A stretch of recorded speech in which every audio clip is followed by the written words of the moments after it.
다음 주 수요일은 온라인 예배로 8시에 그렇게 드리겠습니다. 각 가정에서 기도의 자리를 지켜주시면 감사하겠습니다.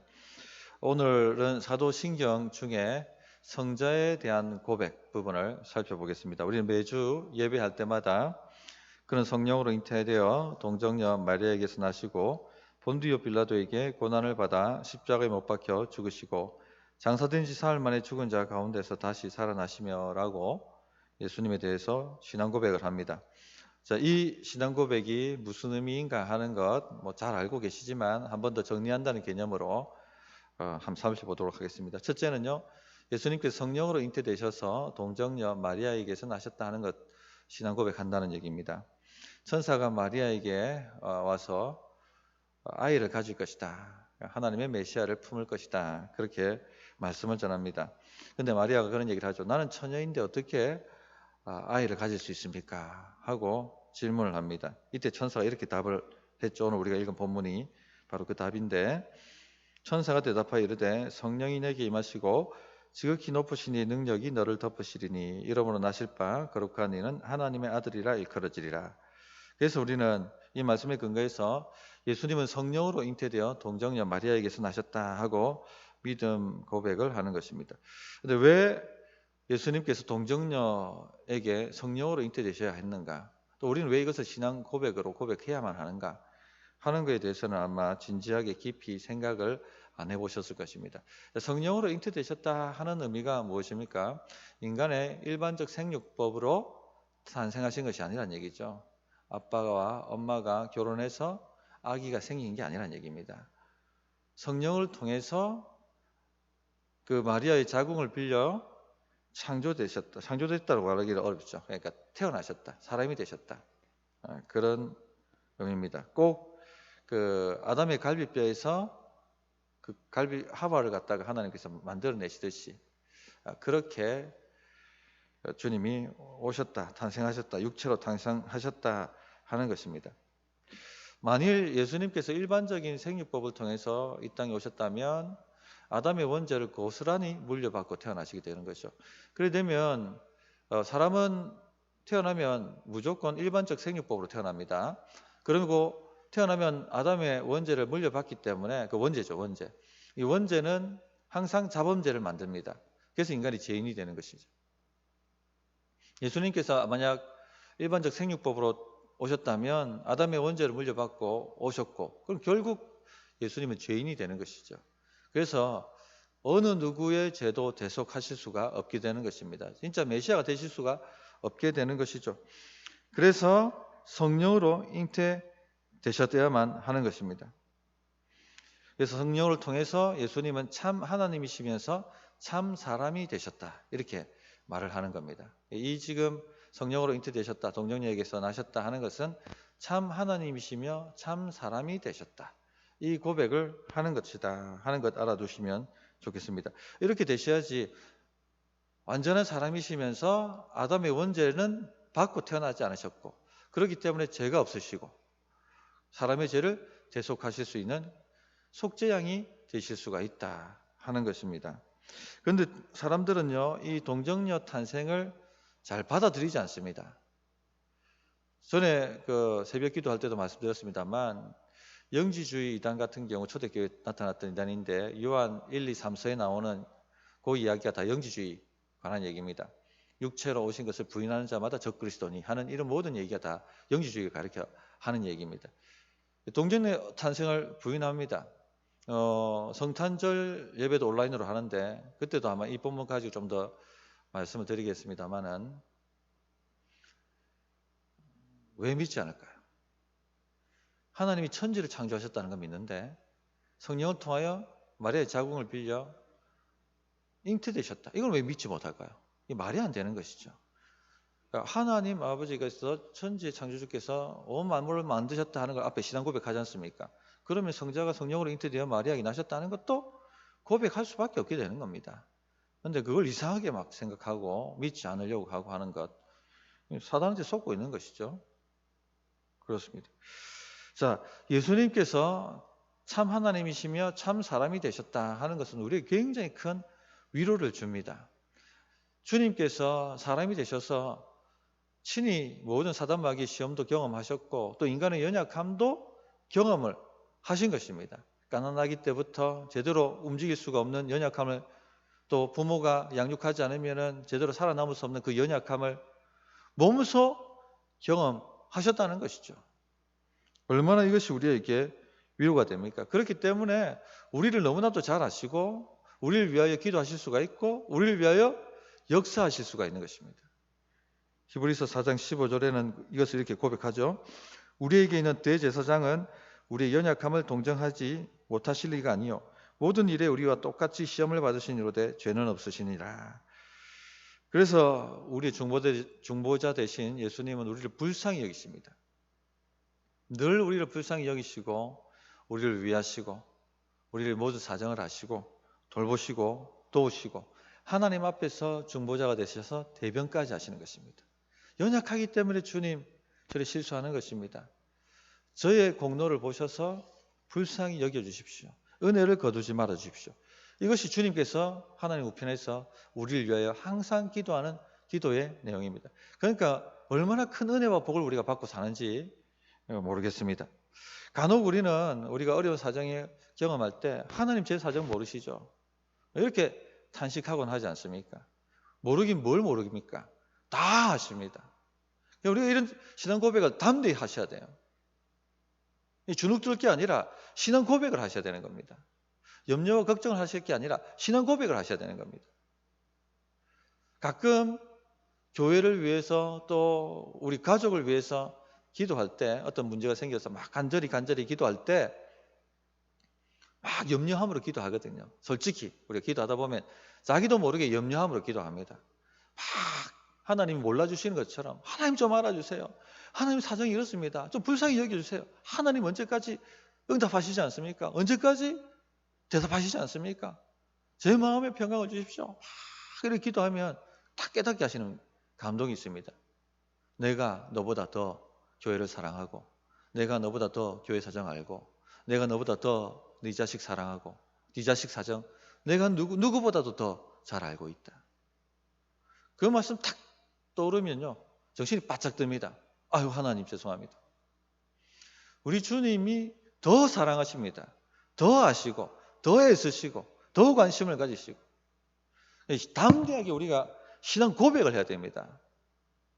염려하고 걱정할 게 아니고 신앙 고백을 하셔야 되는 겁니다. 참 사람이 되셨다. 이 얼마나 위대한 고백이고 얼마나 파워 넘치는 고백입니다. 마음에 위로를 줍니다. 두 번째, 본디오 빌라도에 의해 십자가에 못 박히셨다 하는 고백을 하는 것이죠. 사도행전 13장 28절 보면 죽일 죄를 하나도 찾지 못하였으나 빌라도에게 죽여달라 하였으니 유대인들이 죽여달라 이렇게 얘기한 것입니다. 자, 이 말씀은요 예수님께서 실제로 십자가에서 고난을 당하셨다, 역사적 사실이다 하는 것을 말하고 있는 것이죠. 이 본디오 빌라도는 로마 총독이었습니다. 주후 BC 26년부터 36년 유대 총독을 역임했습니다. 원래는 이 유대 땅을 아켈라오, 헤롯의 아들이죠. 아켈라오가 다스렸는데 얼마나 악하게 다스렸는지 유대인들이 반란을 일으켰습니다. 그래서 로마가 아켈라오를 폐위시켜버리고 로마 총독이 직접 다스렸습니다. 그때부터 로마 총독이 직접 다스렸는데 그 총독 중에 한 사람이 빌라도였습니다. 예수님은 빌라도 손에 죽임을 당하셨습니다. 이것은 예수님께서 우연히 우발적으로 죽으신 것이 아니라는 것을 보여주는 것이죠. 재판받아서 사형 언도를 받고 죽으셨다는 것을 의미합니다. 본디오 빌라도는 예수님께서 무죄하다 하는 것을 알았죠. 그래서 그게 복음서에 증거되고 있지 않습니까? 이 사람은 무죄하기 때문에 죽일 죄를 하나도 찾지 못했다 이렇게 말하고 또 석방하려고 노력을 했습니다. 그러나 유대인들이 십자가에 못 박으라 하면서 막 하니까 밀란이 일어나면, 폭동이 일어나면 총독이 날아갑니다. 제대로 못 다스렸다고. 그렇기 때문에 유대인들의 청을 들어줄 수밖에 없는 거죠. 그래서 유대인들이 십자가에 못 박으라 하니까 십자가형에 예수님을 처하게 만듭니다. 그래서 이것은 영적으로 보면은 하나님께서 빌라도의 법정을 빌려서 예수님을 심판하셨다는 겁니다. 죽일 죄가 없으심에도 불구하고 빌라도의 법정, 그 법정을 빌려서 유대인들이 고소했지 않습니까? 유대인들의 죄가 전가된 것이죠. 죽여라, 죽여라. 누가 죽어야 될 사람입니까? 유대인들이 죽어야 될 사람입니다. 세상의 모든 사람이 죽어야 될 사람인데 누가 대신 죽은 것입니까? 법정에서. 누가 유죄 선고를 받은 것입니까? 예수님이 유죄 선고를 받으신 것이죠. 이것을 하나님께서 하나님의 심판대로 사용하신 것입니다. 그래서 신명기 21장 23절에 보면 그 시체를 나무 위에 밤새도록 두지 말고 그날에 장사하여 내 하나님 여호와께서 내게 기업으로 주시는 땅을 더럽히지 말라. 나무에 달린 자는 하나님께 저주를 받았습니다. 나무에, 이 말씀이 왜 신명기에 미리 이렇게 얘기해 놓으셨을까요? 예수님이 하나님의 저주, 하나님의 심판을 받으실 것이라는 것을 미리 예언해 놓은 것이죠. 나무에 달린 자마다 하나님의 저주를 받은 자다. 누가 나무에 달렸습니까? 예수님이시죠. 무지하신 분이.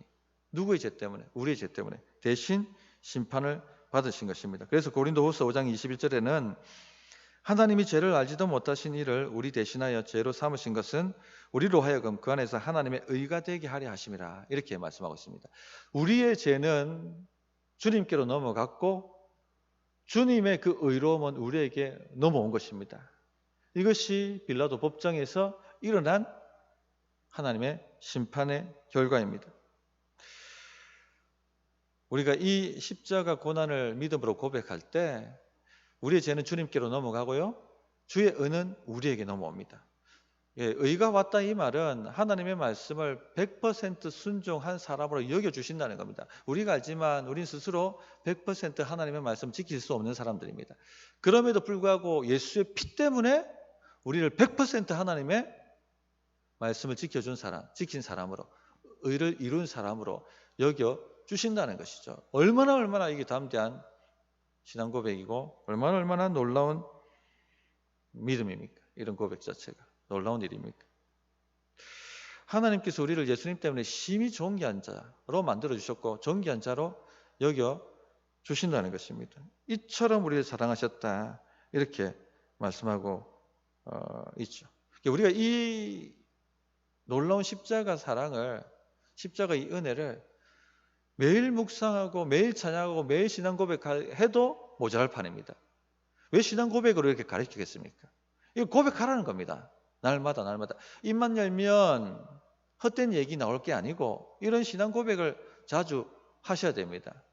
입만 열면 걱정과 염려거리를 내뱉을 것이 아니고 주께서 나를 위해 십자가에 죽으셨다는 고백을 날마다 하셔야 된다는 것입니다. 이것이 우리가 살아갈 힘이고 파워입니다. 놀라운 일입니다. 이런 묵상과 찬양과 감사와 고백을 주님 앞에 드림으로 이 영적 실체를 우리가 누리게 되는 겁니다. 그러니까 이 찬송가를 살펴보십시오. 이 십자가 찬양이 굉장히 강합니다. 노래를 지어서 찬양하고 고백하고 감사하고 전파하고 이렇게 해야지 이 실체, 영적 실체가 우리에게 누려지는 것입니다. 예수의 생명이 우리에게 누려지게 되는 것입니다. 예수님의 승리가 우리에게 누려지게 되는 것이죠. 가만 보십시오. 자기를 싫어하는 사람들이 굉장히 우리 주변에 많아요. 늘 자기에 대해서 싫어하는 그런 말들을 합니다. 자기를 실패자로 여기고 자기를 좀 뒤처진 자로 여기고 사랑받지 못하는 사람을 여기고 쓸모없는 자로 생각하고 그런 식의 말들과 생각을 합니다. 이건 신앙 고백이 아니죠. 불신이에요. 불신. 주님이 죽으셨는데 누구를 위해서? 나를 위해 죽으셨는데 어떻게 이런 망발을 할 수가 있습니까? 우리가 어떻게 이런 생각을 우리가 마음속에 담을 수가 있습니까? 이건 십자가에 대한 모욕이에요. 십자가를 안 믿는 거죠. 주님이 나를 위해 죽으셨다는 것. 안 믿는 거죠, 이거는. 불신이죠. 그러니까 삶의 승리가 나타날 수 있겠습니까?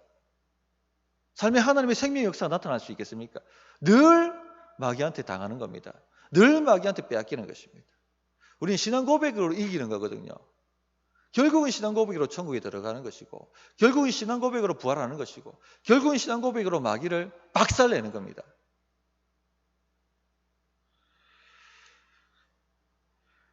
성도님들, 우리가 얼마나 존귀한 자가 되었는지, 우리가 얼마나 위대한 자가 되었는지 주님 때문에 늘 기억하시고 감사하고 그렇게 사셔야 됩니다. 이걸 믿지 않으면요, 자기 힘으로 자기를 증명하려고 막 발버둥 칩니다. 그런다고 됩니까? 늘 자빠지고 쓰러지죠.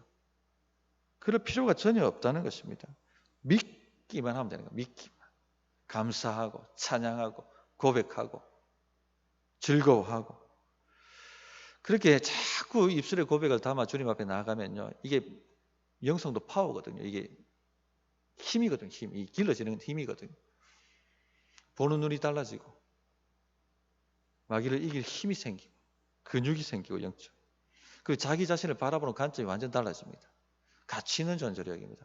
자기를 가치 있는 존재로 여기는데, 거룩한 존재로 여기는데 어떻게 거룩하지 않는 것과 함께 갈 수가 있겠습니까? 그죠? 달라지는 거죠. 완전 삶이 달라지는 것이죠. 신앙 고백 하나의 삶이 달라지는 겁니다. 자, 세 번째, 무덤에 장사되셨다.